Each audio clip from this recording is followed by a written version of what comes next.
안녕하세요. 아르지나입니다. 오늘은 제나이저 모멘텀 무선 이어폰 4세대 리뷰인데요. 이번 리뷰는 좀 빨간약이 될 것 같네요. 결론부터 말씀드리면 3세대보다 노이즈 캔슬링 성능이 크게 떨어지는 충격적인 결과가 나왔습니다. 이게 실화인가 싶어서 3일 내내 측정도 여러 번 다시 해보고 실제 필드 테스트도 많이 해봤는데 결론이 안 바뀌네요. 그리고 이번에 aptX 무손실 모드가 추가됐는데요. 코덱에 따른 소리 차이는 체감상 의미가 없다고 제가 항상 말씀드리고 있죠. 이번 기회에 블루투스 코덱의 음질 차이에 대해서도 측정 데이터와 함께 자세히 설명드리겠습니다. 디자인은 컬러 말고는 완전히 똑같아서 자세히 볼 필요가 없네요. 심지어는 케이스도 서로 바꿔서 충전이 될 정도로 진짜 완전히 똑같습니다. 그래서 디자인은 패스하고 바로 성능 테스트 결과부터 말씀드릴게요. 이번에 3세대도 다시 구입해서 최신 펌웨어로 전부 다시 테스트해봤는데요. 제가 처음 리뷰했을 때보다 성능이 떡상해버린 예상 밖의 결과가 나왔습니다. 하드웨어가 바뀐 건지 펌웨어가 바뀐 건지 모르겠는데 아무튼 노캔 성능이 6dB이나 좋아졌네요. 6dB이면 배수로는 무려 2배 차이입니다. 바꿔 말하면 4세대는 신제품인데도 노캔 성능이 2배나 떨어진다는 얘기죠. 제가 3세대를 처음 테스트했을 때 하고 비슷한 수준으로 측정됐네요. 심지어 전대역 차음성 평균은 3세대를 처음 테스트했을 때보다도 아래입니다. 저음대역 차음성보다는 차이가 좁혀졌지만 그래도 여전히 훨씬 아래죠. 주파수 그래프를 비교해보면 4세대가 저음부터 중음까지 차음성이 확실히 떨어집니다. 반면에 3세대는 새로 측정한 결과가 전체적으로 고르게 떡상했네요. 이게 측정 오류인가 싶어서 실제로 며칠 동안 필드 테스트를 열심히 해봤는데요. 저는 실제 체감상으로도 확실히 4세대가 차음성이 떨어진다고 느꼈습니다. 두 이어폰을 양쪽 귀에 각각 하나씩 착용하고 돌아다녀 보니까 4세대 쪽에서 소음이 더 크게 들리네요. 물론 차음성 평균이 25dB 정도만 돼도 체감상 충분히 좋은 겁니다. 문제는 거의 2년 전에 나온 자사의 직전 세대 제품보다 성능이 떨어진다는 거죠. 노캔 이후의 기본 성능 자체는 4세대가 분명 좋아진 게 맞습니다. 일단 주변 소리 듣기 최대 단계에서 음량이 확실히 높아졌고요. 그런데도 화이트 노이즈는 예전보다 오히려 줄었습니다. 다만 주변 소리 모드에서 노이즈가 기본적으로 심한 문제는 여전히 해결이 안 됐네요. 그리고 노이즈 캔슬링에서는 노이즈가 오히려 더 늘었습니다. 주변 소리 모드에서 노이즈가 거슬리는 분들은 단계를 적당히 낮춰 쓰시면 되고요. 단계를 중간까지 낮춰도 음량이 생각보다 크게 차이 나지 않습니다. 하나 특이사항은 주변 소리 강도를 최소로 낮추면 바람 소리 모드하고 차음성이 똑같아지네요. 디자인이 똑같다 보니까 바람 소리는 여전히 크게 들어오는 편인데요. 그래도 3세대보다는 확실히 꽤 줄었습니다. 어쩌면 바람 소리를 의식해서 노캔 성능을 일부러 제한했을 가능성도 있어 보이는데요. 그렇다고 하기에는 또 바람 소리 감소 모드가 따로 있어서 애매합니다. 지금부터 실제 소음지와 성능을 측정 시스템으로 녹음해서 비교해 드릴게요.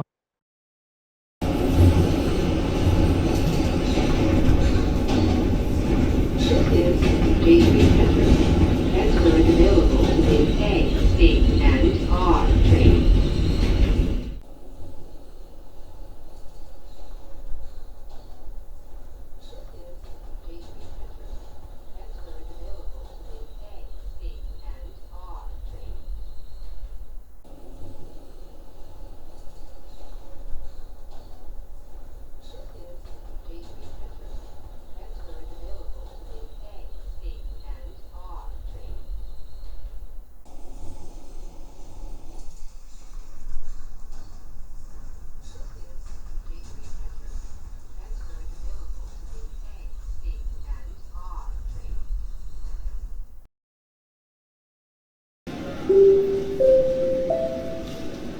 Final call for Qantas flight QF73 to San Francisco, now in its final stage of boarding through gate 8.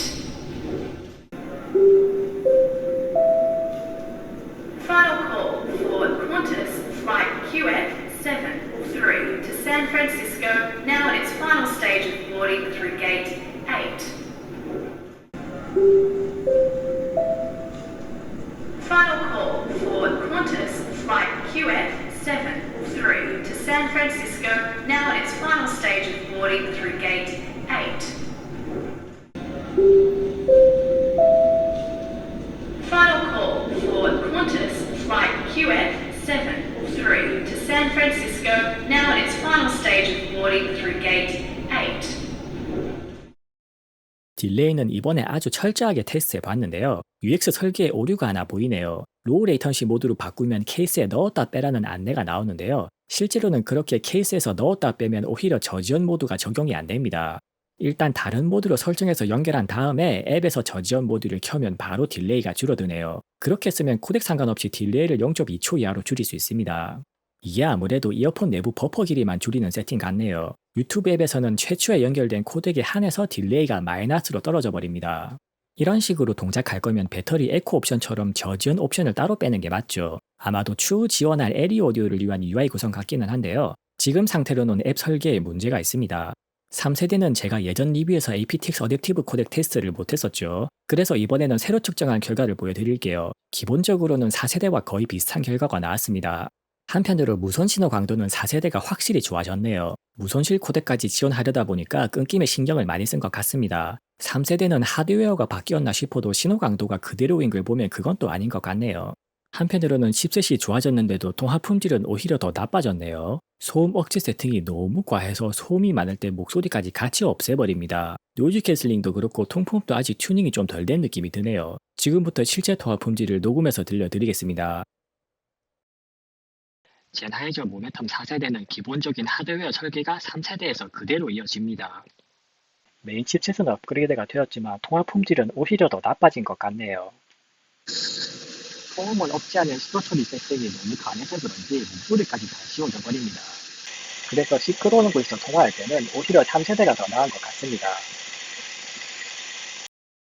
이제 사운드에 대해 살펴보죠. 하드웨어 설계가 같다 보니까 소리도 기본적으로 거의 비슷합니다. 고주파 외율로 비교해봐도 기본적인 음향 설계는 그대로라는 걸 알 수 있죠. 소리에서 유의미한 차이는 3가지 정도가 있는데요. 일단 기본 이어팁 구경이 좀 커지면서 고음 공진 주파수가 살짝 낮아졌습니다. 그리고 고음에서 피크가 살짝 부드러워진 차이도 보이네요. 초저음도 4세대가 살짝 더 빠져서 이압을 더 잘 빼줍니다. 물론 이런 차이들은 끼케야 1-2dB 차이라서 거의 제품 편차 조준밖에 안 되고요. 얼핏 듣기에는 그냥 같은 이어폰으로 들릴 정도로 비슷합니다. 중고음이 넓게 빠지는 V자 소리라서 고음이 미묘하게 자극적인 점도 여전하네요. 그래도 하만타겟 기준으로 봤을 때 전체적인 밸런스는 크게 나쁘지는 않습니다. 세부적인 밸런스가 4세대가 약간이나마 좀 더 개선된 점도 긍정적이죠. 소리가 크게 차이 나지 않아서 더 이상 자세히 설명할 필요는 없을 것 같고요. 바로 실제 녹음본을 비교해 드리겠습니다.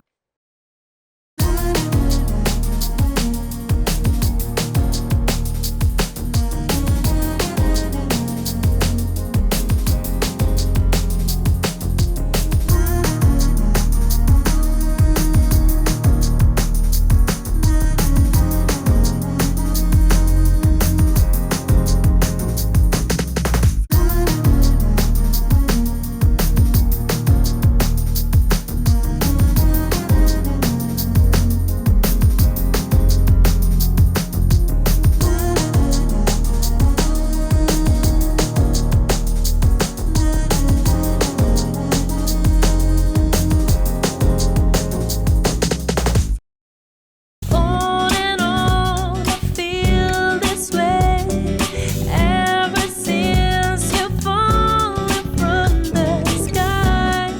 I'm in love again, even though you will never be mine. On and on, I feel this way ever since you fallen from the sky. I'm in love again, even though you will never be mine.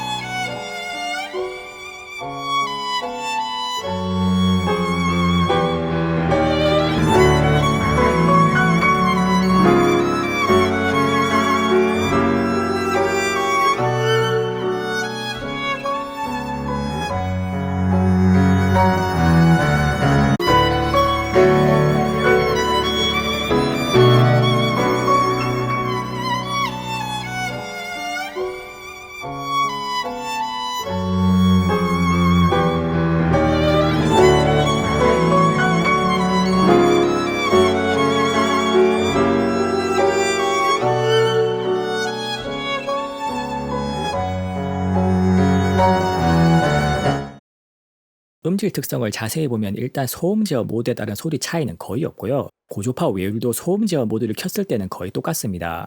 착용 깊이에 따른 소리 차이는 상당히 적은 편이고요. 기본적으로 소리 편차를 없애는 적응형 EQ가 동작해서 그렇습니다. 너무 작은 이어팁만 쓰지 않으면 이어팁에 따른 소리 차이는 확실히 적네요. 한편으로는 소리가 밖으로 새어나가는 누음이 상당히 적습니다. 이어폰 하우징 설계가 그만큼 완전 밀폐형에 가깝다는 뜻이죠. 최대 출력은 3세대보다 약간 낮아졌네요. 아이폰 기준으로 볼륨 한 칸 정도 차이가 납니다. 코덱에 따른 주파수 응답은 당연히 차이가 없고요. 고주파 외율도 클래식 aptX 이외에는 특이점이 없습니다. 오늘은 코덱에 따른 음질 차이를 확실히 보기 위해서 멀티톤 테스트 결과도 보여드릴게요. 앞서 본 THD는 특정 주파수 신호 하나만 나올 때 외율을 측정하는데요. 멀티톤은 동시에 여러 주파수에서 신호를 재생할 때 발생하는 왜곡을 볼 수 있습니다. 멀티톤 왜곡은 오디오 신호를 손실 압축하는 과정에서 특히 많이 발생하죠. 일단 같은 AAC 코덱이라도 안드로이드보다는 애플이 확실히 좋습니다. 디코더가 같아도 인코더 성능에 따라서 이 정도로 음질 차이가 날 수 있다는 걸 보여주는 좋은 예죠. 안드로이드에 탑재된 SBC 코덱도 음질이 안 좋기로 소문이 자자한데요. 애플 AAC 코덱보다 고음 쪽에서 확실히 왜곡이 심해지는 모습을 보입니다. 반면에 블루투스 코덱계의 무한 단물로 통하는 aptX는 외율이 아주 박살이 나죠. 사실 aptX가 기술적으로 음질에 불리한 코덱이라는 건 아실 분들은 다 아실 겁니다. 그래도 aptX 어댑티브로 넘어오면 외율이 많이 줄어드는데요. 애플 AAC와 비교하면 여전히 차이가 큽니다. aptX는 무손실 보드까지 와야 겨우 애플 AAC보다 부분적으로 살짝 앞서는 수준까지 좋아지죠. 오디오 정보가 손실되지 않으니까 음질적으로 좋은 건 맞는데요. aptX 로스리스는 실제로 쓰기 위한 조건이 매우 까다롭습니다. 일단 폰이 무손실 모드를 지원해야 하고요. 무손실 모드로 고정할 수는 없고 스마트폰 자체적으로 현재 재생 중인 조건을 판단해서 무손실 모드로 바뀝니다. 그 와중에 음질에 신경 써서 설계되지 않은 앱에서는 절대 무손실 모드로 안 바뀌고요. 와이파이를 2.4기가로 연결하면 어떤 앱에서도 절대 무손실 모드가 켜지지 않습니다. 저도 이건 이번에 처음 알게 됐네요. 블루투스도 2.4기가 대역을 사용하기 때문에 전파 간섭을 줄이려는 의도죠. 그런데 온갖 불편함을 감수하면서까지 써도 애플 AAC랑 별 차이가 없으니까 현타가 좀 오네요. aptX 로스리스 때문에 듣보잡 폼을 새로 살 바에 그냥 아이폰 쓰면 됩니다. 제가 이래서 모든 블루투스 제품은 항상 애플 AAC 기준으로 측정하고 있죠. 사실 코덱에 의한 왜곡은 원본 신호 대비 1% 이하의 아주 미세한 차이입니다. 어떤 코덱이든지 웬만하면 기로 왜곡이 느껴지지 않는 수준 아래로 음질을 맞췄죠. 코덱에 따른 음질 차이는 기술적으로는 분명히 있는데요. 그걸 실제 제품에 적용했을 때 사람의 귀로 느낄 수 있느냐는 완전히 다른 문제입니다. 마지막으로 이퀄라이저 기능에 대해 살펴볼게요. 이퀄라이저는 5밴드 EQ와 사운드 개인화 기능을 지원하고요. 3세대도 펌웨어 업데이트로 똑같이 지원하고 있습니다. 사운드 개인화는 어차피 EQ 기반으로 구현돼서 별로 특별할 것도 없는데요. 기능 구현에 굳이 필요 없는 로그인을 요구하네요. 기능 자체에 의미가 있다기보다는 사용자 데이터를 축적하기 위한 수단으로 추측됩니다. 7가지 프리셋은 측정 결과만 빠르게 보여드릴 테니까 프리셋을 쓰실 분들은 참고하시고요. 추천 EQ는 기본적으로 좀 부족한 중고음을 보완하는 방향으로 세팅해 봤습니다. 제가 개인화 기능으로 맞춘 값은 이거보다 중고음이 더 높아지는데 역시 제 취향은 못 속이네요. 참고로 3세대도 기본 소리 특성이 비슷해서 제 추천 EQ 값을 똑같이 써도 됩니다. 3세대 쓰시는 분들도 추천 값을 참고해서 한번 맞춰보세요. 이제 추천 EQ 값을 적용한 실제 소리도 녹음해서 들려드리겠습니다.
지금까지 젠하이저 모멘텀 TWS 4세대에 대해 살펴봤고요. 제가 젠하이저 헤드폰은 좋아하지만 무선 이어폰은 별로 좋아하지 않는 이유만 또 보여드리게 된 것 같네요. 사실 예전부터 젠하이저 이어폰 리뷰 의뢰가 몇 번 왔었는데 내부 테스트 결과가 안 좋아서 다 돌려보냈습니다. 그러다 보니까 요즘은 젠하이저에서 이어폰을 리뷰해달라는 문의가 안 들어오네요. 물론 모멘텀 4세대도 의뢰를 받았다면 어차피 리뷰 못하겠다고 돌려보냈을 겁니다.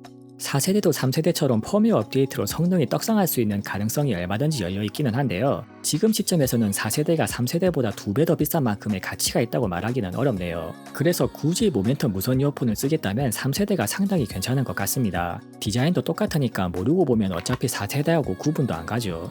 비슷한 가격대의 타사 제품들과 비교해보면 솔직히 개발 능력의 격차가 좀 느껴집니다. 리뷰에서 자세히 다루지는 않았지만 일단 앱의 사용성에 여러가지 문제가 있고요. 요즘 고가 제품들이 속속 탑재하는 공간 음향이나 볼륨에 따른 적응형 라우드니스 기능도 없어서 트렌드에 뒤처진다는 느낌도 좀 드네요. 하드웨어가 크게 안 바뀌었는데 노이즈 캔슬링 성능이 떨어진 것도 하드웨어 자체의 성능보다는 펌웨어 튜닝 능력의 문제입니다. 소비자들이 비슷한 가격대에서 많이 고민하는 소니나 보스에 비해서는 개발 능력이 확실히 한 수 아래이지 않나 하는 게 제 생각이네요.